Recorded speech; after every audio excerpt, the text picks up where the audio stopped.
this is me with my daughter. That's my granddaughter Emily up there.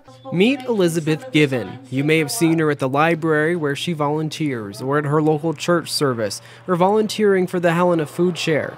And when she's not doing any of that, she's probably visiting with her grandchildren. We're going up to my place? Yeah. While Elizabeth stays busy, none of her hobbies help pay the bills. You're very involved, but how much of that brings you an income? None. None. Absolutely none. I do it all for the sheer thing of giving back to the community. Elizabeth has been living here at Emmy Anderson for the past 15 years. As a disabled Navy veteran, she relies on public housing to provide stability and affordability. Okay, this is the 7th floor, which we commonly refer to as the penthouse. Her home is one of more than 300 units of public housing operated by the Helena Housing Authority. We serve some of the lowest income citizens in the community. We're serving seniors and elderly living on fixed income, persons with disabilities, working families. And then this is where I live. For Elizabeth, knowing she has a home where rent will never exceed 1/3 of her income is important because her income is limited to Social Security and veterans benefits. Thinking about having a place as your forever home kind of gives you a sense of security. And she knows all too well what it's like not to have that security. I've been homeless before in my life, actually living under a bush. Under a bush? Under a bush. I've actually lived under a bush before. Families are another big group that often rely on affordable housing. Lynessa Luttrell moved into the Stewart Homes community over a year ago with her husband and 2 children. We were living in a 2-bedroom apartment, and as my children grew older, that was just too small for us.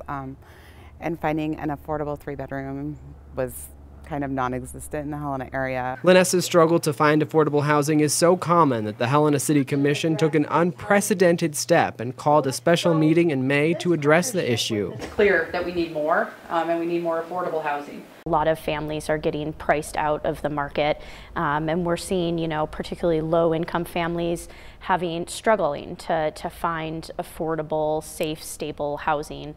And we know this is a growing problem for middle-income families as well.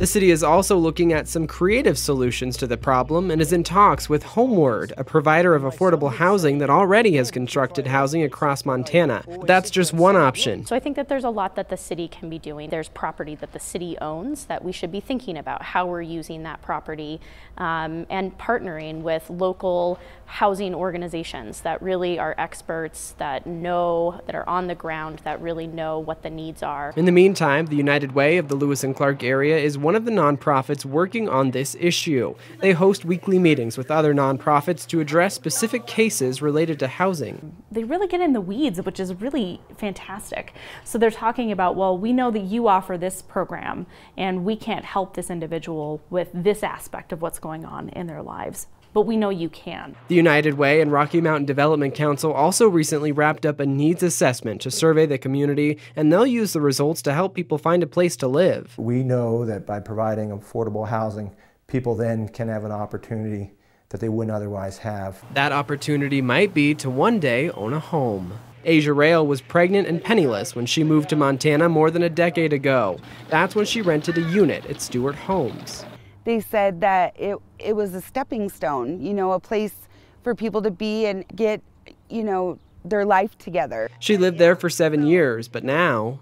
Here we're standing in front of your house. Yes, I'm a first home buyer, and I've been so blessed, and I honestly, I don't know where I'd be without Helena Housing Authority. In Helena, Jacob Vurer, MTN News.